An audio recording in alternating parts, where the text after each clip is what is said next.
itu mendapatkan penyataan Yesus dan sejak itu dia mengalami Yesus itu dalam kehidupan sehari-hari. Ini yang saya doakan sehingga saya dan saudara itu setiap hari itu mengalami kenyataan daripada Yesus itu sendiri. Bukan hanya sekedar tahu tentang Yesus. Kalau kita tahu tentang Yesus itu bagus. Kalau kita paham tentang Yesus itu bagus. Kalau begitu kita punya pertanyaan, Pak, kalau begitu sebetulnya penyataan Yesus itu apa sih? Supaya saya paham. Yang pertama, penyataan Yesus itu adalah inisiatif Tuhan sendiri. Kalau saudara baca di dalam Galatia pasal pertama ayat yang ke-15. Paulus sama sekali tidak ngeh. Dia katakan begini, tetapi pada waktu ia yang telah memilih aku sejak kandungan ibuku dan memanggil aku oleh karena kasih karunia-Nya. Yang pertama, orang yang mengalami Yesus itu bukan karena manusia mencari. Kitalah yang ditemukan oleh Yesus. Bukan karena kita mencari Yesus, tapi Yesuslah yang menemukan kita. Dialah yang berinisiatif untuk datang kepada saya dan saudara. Manusia tidak pernah bisa menemukan Tuhan kecuali Tuhan itu datang ke muka bumi dan menyatakan pada seluruh muka bumi ini. Bukan kita yang memilih dia, tapi dia yang memilih kita. Seperti yang dikatakan oleh Paulus, semuanya ini hanya kasih karunia. Tuhanlah yang memanggil aku bahkan sejak dari kandungan. Siapapun saudara yang mendengarkan firman Tuhan ini, itu artinya Tuhan mengendaki saya dan saudara mengalami sama seperti yang dialami oleh Paulus. Kalau saudara bertanya, Pak, apakah saya akan mengalami Tuhan atau tidak? Pada waktu saudara mendengarkan firman Tuhan ini, itu artinya Tuhan mau menyatakan Yesus dalam kehidupan saudara. Semalam ketika saya berdoa, saya menggumuli akan ayat-ayat ini. Roh Tuhan berbicara jelas begini, kamu jangan hanya mengajar ya, tapi aku singkapkan akan ayat ini dengan tujuan siapapun yang mengikuti ibadah, siapapun yang mendengarkan dimanapun mereka berada, ribuan bahkan puluhan ribu orang yang mendengarkan lewat radio, supaya mereka itu mengalami. Bukan sekedar mendengar, tapi mereka itu mengalami kenyataan Yesus dalam kehidupan mereka. Itu sebetulnya pesan utama yang Tuhan ingin sampaikan kepada saudara bahwa saya menerangkan iya.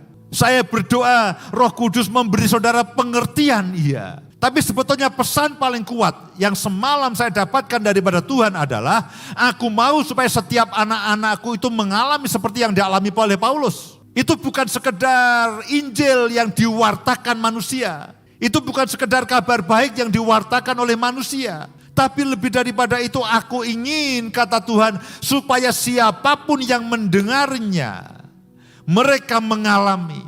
Saudara mengalami kasih Tuhan setiap hari. Saudara mengalami pemeliharaan Tuhan setiap hari. Saudara mengalami perlindungan setiap hari. Setiap ayat yang saudara baca itu bukan hanya sekedar ayat bagus dan ayat hafalan. Tapi setiap ayat yang saudara baca itu akan menjadi kenyataan dalam kehidupan saudara. Itulah yang Tuhan mau. Itulah yang Tuhan mau supaya saya meyakinkan kepada saudara dan bukan saya yang meyakinkan. Saya berdoa Roh Tuhan, Roh Kudus yang akan meyakinkan saudara dan menanam dalam kehidupan saudara. Mewahyukan dalam kehidupan saudara sehingga benih-benih firman itu akan bertumbuh dan berbuah. Ada yang 30, ada yang 60, ada yang 100 kali lipat dalam kehidupan saudara dan saya. Sekali lagi, tujuan dari firman ini disingkapkan kepada saudara. Satu, hanya satu. Saudara dan saya mengalami penyataan Yesus dalam kehidupan kita. Yang kedua adalah perkenanan, kasih setia, dan kebaikan Tuhan. Saulus ini berikhtiar akan menganiaya dan bahkan membunuh jemaat Tuhan. Dia bermaksud jahat terhadap jemaat Tuhan. Dia punya surat kuasa penuh untuk menahan, menganiaya, bahkan memenjarakan mereka di tengah jalan. Tuhan menjumpai Saulus. Bukankah itu kebaikan Tuhan? Bukankah itu kemurahan Tuhan? Bukankah itu perkenanan Tuhan? Kalau yang pertama adalah inisiatif daripada Tuhan. Yang kedua ini perkenanan dan kebaikan Tuhan. Dan pagi hari ini Tuhan ingin menyatakan kembali kepada setiap saudara dan saya, anak-anakku, aku mau. Seperti yang aku lakukan kepada Saulus, aku akan lakukan kepadamu. Bahwa aku sudah memanggil engkau sejak dari kandungan. Aku sudah menetapkan engkau sejak dari kandungan. Bukan kamu memenuhi syarat. Bukan kamu cukup baik. Bukan kamu cukup soleh. Bukan kamu cukup cukup kudus. Saulus ini sedang membawa surat kuasa akan menganiaya jemaat Tuhan. Tiba-tiba Yesus menjumpai dia. Dan dia katakan, siapa engkau Tuhan? Saulus, kenapa engkau menganiaya aku? Siapa engkau Tuhan? Loh, akulah Yesus yang kau akan aniaya ini. Bahkan yang terburuk. Mungkin saudara sedang mengatakan, Pak, ini ibadah saya terakhir. Habis ini saya murtad. Saya mau katakan, pada momen terburuk dalam kehidupan sekalipun. Pada titik terendah dari kehidupanmu sekalipun. Pada titik di mana engkau merasakan paling mundur dalam kerohanianmu. Pada titik di mana engkau merasa paling tidak layak. Pada titik di mana engkau merasakan, Pak, ini saya, perbuatan jahat saya itu menumpuk. Pada titik itu, perkenanan, kemurahan Tuhan, itu bisa mengubah hidup saudara. Dan saya berdoa, semua saudara mengalami. Jangan lewatkan. Jangan katakan, Pak, saya tidak cukup baik. Jangan katakan, Pak, saya tidak cukup layak, saya tidak cukup mampu. Saya orang Kristen yang lemah, saya orang Kristen yang tidak cukup kuat, tidak cukup berdedikasi. Saulus ketika ditemui oleh Yesus, dia sedang menganiaya Yesus. Apa yang membuat itu terjadi?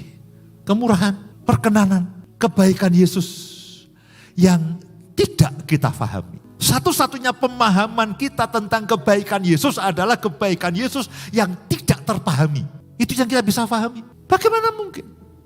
Saulus sedang ingin menganiaya Yesus. Bahkan dia sebelumnya juga sudah menganiaya Yesus. Dan dia sedang dalam perjalanan untuk melakukan penganiayaan terhadap Yesus. Lalu Yesus menjumpai dia dan menjamah dia dan memakai dia sebagai rasul. Apakah saudara merasa cukup baik? Saudara merasa cukup jahat? Tidak penting. Yang penting adalah saya dan saudara mengalami Yesus. Kuasanya, kasihnya, realita hadiratnya, kebenaran-kebenaran firman-Nya bukan hanya teori. Yang ketiga, saya mau katakan inilah waktunya. Kitab Yoel pasal yang kedua, ayat yang ke-28. Kalau saudara baca judul daripada perikop ini adalah Hari Tuhan. Orang mengatakan, Pak, ini hari-hari yang terakhir. Puji Tuhan. Ini menjelang kedatangan Tuhan Yesus, Pak. Puji Tuhan. Semakin cepat semakin baik. Dan saudara tahu ada salah satu tanda daripada menjelang hari Tuhan datang itu. Dalam ayat ke-28. Kemudian daripada itu akan terjadi bahwa aku Tuhan akan mencurahkan rohku ke atas semua manusia. Tuhan kembali akan mencurahkan. Kalau pada Pentakosta yang pertama dikatakan bahwa dia mencurahkan rohnya kepada murid-muridnya. Ketika mereka menunggu di loteng Yerusalem dalam Kisah Rasul pasal pertama, pasal yang kedua. Itu Roh Kudus dicurahkan kepada murid-muridnya, orang-orang yang menantikan Tuhan. Dan pada hari-hari terakhir ini, Roh Kudus akan dicurahkan ke atas semua manusia. Maka anak-anakmu laki-laki dan perempuan akan bernubuat. Orang-orangmu yang tua akan mendapat mimpi, teruna-terunamu akan mendapatkan penglihatan-penglihatan. Juga ke atas hamba-hambamu laki-laki dan perempuan akan kucurahkan rohku pada hari-hari itu. Dan saya mau katakan pada saudara, ayat-ayat ini sedang digenapi dan sedang terjadi. Saya tidak akan heran, saya tidak akan terkejut. Ada banyak orang meskipun hanya mendengarkan lewat radio, bahkan mungkin hanya mendengarkan sepotong demi sepotong.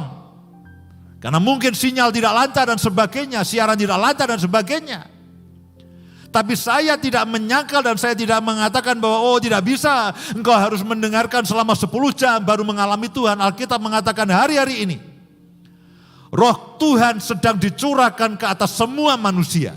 Tanpa pilih-pilih. Alkitab mengatakan kepada semua manusia, Tuhan sedang menyatakan kemurahan hatinya kepada semua manusia. Dan orang-orang akan mengalami Tuhan. Orang-orang akan mengalami mujizatnya. Orang-orang akan mengalami perbuatan Tuhan dalam kehidupannya sehari-hari. Apa yang harus kita lakukan? Terima saja. Alkitab mengatakan pada hari ini, jika kamu mendengarkan suaranya, janganlah apa? Keraskan hatimu. Terima. Saudara katakan, Tuhan, aku mau mengalami.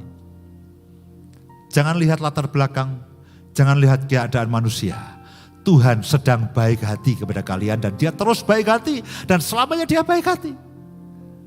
Tuhan sedang menyatakan perkenannya, Tuhan sedang menyatakan kemurahannya kepada saya dan saudara.